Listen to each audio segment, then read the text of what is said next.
Oh, yiggity. And I am back. So, I'm Jay Lava. I scour the internet so you don't have to. And shout out to Nicole's View because I ran across this. I ain't know this. Did you know this, fam? It say, no, hold on, put that on there for you. It said, let me go ahead and play it for you. Did you know that the Twilight Zone was inspired by Emmett Till? In August of 1955, Emmett Till was a young African-American boy who was beaten, abducted, and unalived while visiting his family in Money, Mississippi. The aftermath divided the nation by race, and horrific images of his open casket funeral were circulated by Jet magazine, shocking the nation and sparking the beginnings of the Civil Rights Movement. Rod Serling at the time was a 30-year-old up-and-coming television writer and producer and was conscious to TV's potential for social good. He believed that writers had a duty to challenge their audience and reflect on issues of their time. Sterling noted that the writer's role is to be a minister of the public's conscience. He must have a position and a point of view, and he must see the arts as a vehicle of social criticism. Off the backs of one of his most successful teleplays, Sterling felt the urge to write a teleplay about racism and the unaliving of Emmett Till. However, advertisers and the networks feared the negative reaction from white Southerners, leading to rewrites and censorship of his work. Well, you know what? That got me to thinking, y'all, because this clip ain't nothing but a minute. So I did the research, and this is what I came up with. Check this out, y'all. This is finna blow your mind. So I know y'all know about the case and all of that, right? They murdered the young black boy, and Carolyn Bryant went on to live scot free and die without ever being held accountable for her heinous role in the crime, lying after she came out and said she was lying. But anyway, so fast forward, and I was able to find this about the story. And it's interesting nonetheless, but I have a few thoughts about it, but I'm going to play it for you. The jury has just come back and has returned a verdict of not guilty. Thus, the defendants, Milam and Bryant, are free men in this community of Sumner, Mississippi. All the way across the country, a 30-year-old war veteran who had garnered some success for himself in the golden age of television watched the tragic events play out abruptly in the national media. Screenwriter Rod Serling began to firmly believe in the rising power of a writer's role to be a mediator of the public's conscience. Not only could the art serve as a vehicle of social criticism, but also focus on the prevalent issues of the current time. And by the way, fair use, YouTube and everybody else. I'm trying to learn my people something. Jeez Louise. I hate that I have to do this, but fair use. Jeez Louise. Here we go.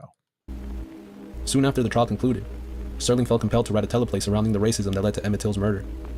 But the censorship that followed by advertisers and networks alike would force him to rethink his approach. To get on the air, the message would have to be camouflaged in some way. He ultimately reasoned that he could say more of what he truly wanted if he cloaked his stories with the veneer of science fiction and the supernatural. Serling had previously made the mistake of mentioning the plot of his new project to a reporter, who suggested it sounded a lot like the Till case, where he replied, "If the shoe fits." The news services began to label the upcoming play as the story of Emmett Till. As a result, the White Citizens Council of the South threatened to boycott the release, and ABC Network, fearing a public relations nightmare, quickly capitulated. Now, you hear what he said? They ain't want the story to come out. Why wouldn't y'all want the story to come out? Why wouldn't y'all want any criticism about what happened there? Boy, the fragility for me, it's the fragility.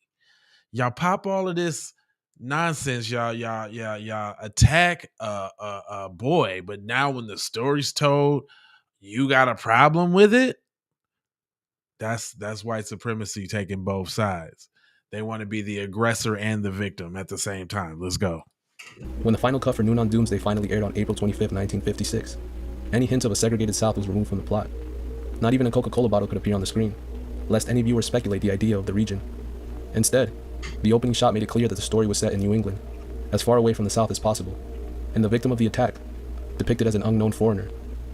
By the time everything was said and done, Noon on Doomsday was thinned out and garbled. The New York Times would review it as a major blip in the career of a once promising star. In a letter to a friend, Serling would write, "I feel like I've been run over by a truck," and then it backed up to finish the job. That's because, unfortunately, sir,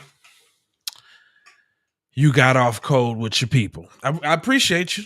We appreciate you. You know what I'm saying? Matter of fact, I don't think appreciate is the right word. I understand you. You know what I mean? Because you might have felt compelled out of, the guilt of what your people was doing. And you wanted to criticize that, especially in this time. You know what I'm saying? So I'm going to give you kudos, you know what I'm saying, for doing something. I mean, still all in all, you're capitalizing off of the death in a way, but nonetheless, felt compelled to do something, felt compelled to actually went against the grain to try to get it done. And that's commendable in itself, but yeah, there's a little more. Despite his attempts to salvage the story, the theatrical version was never published or performed in his lifetime. However, Serling wasn't done with the Emmett Till tragedy.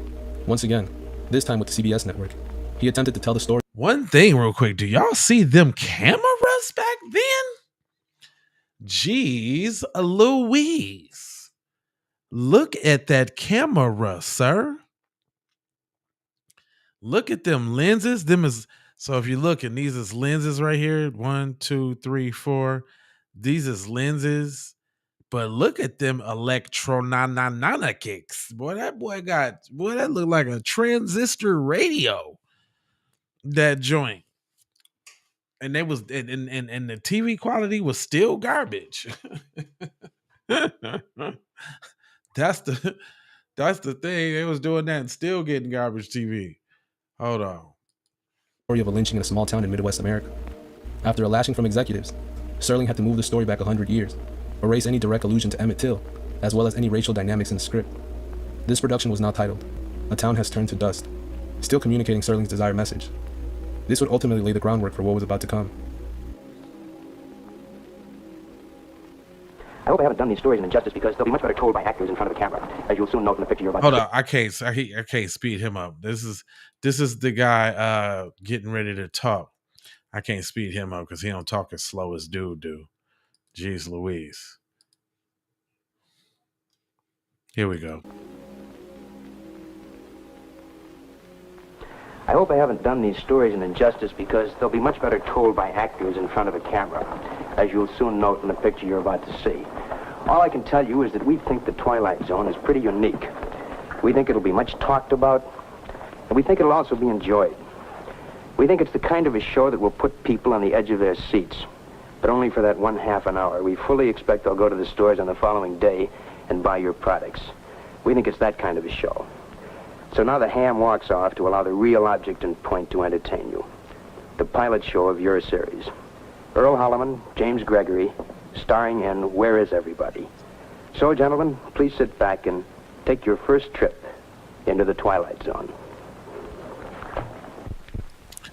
So basically, we got another story of how black people's pain and anguish and agony is capitalized on. I mean, again, I'm not condemning the brother, and this, that, and the third. But did y'all know that though? Did y'all know that to this day I have no idea that the Twilight Zone had anything to do with Emmett Till? I ain't gonna hold you, but I'm emoji, fold you, and scold you about being on code. And I got 4 words for you. I need you to go ahead and subscribe for the vibes, like for the spike, comment your comment, share if you care about getting black empowerment everywhere. Please do that on the platforms that we own, Jones. And just to bring it all the way to the crizzle, I've got love, peace, blessings, and maloha, because I'm out to Doha for Shoha. You already know. Yeah, good.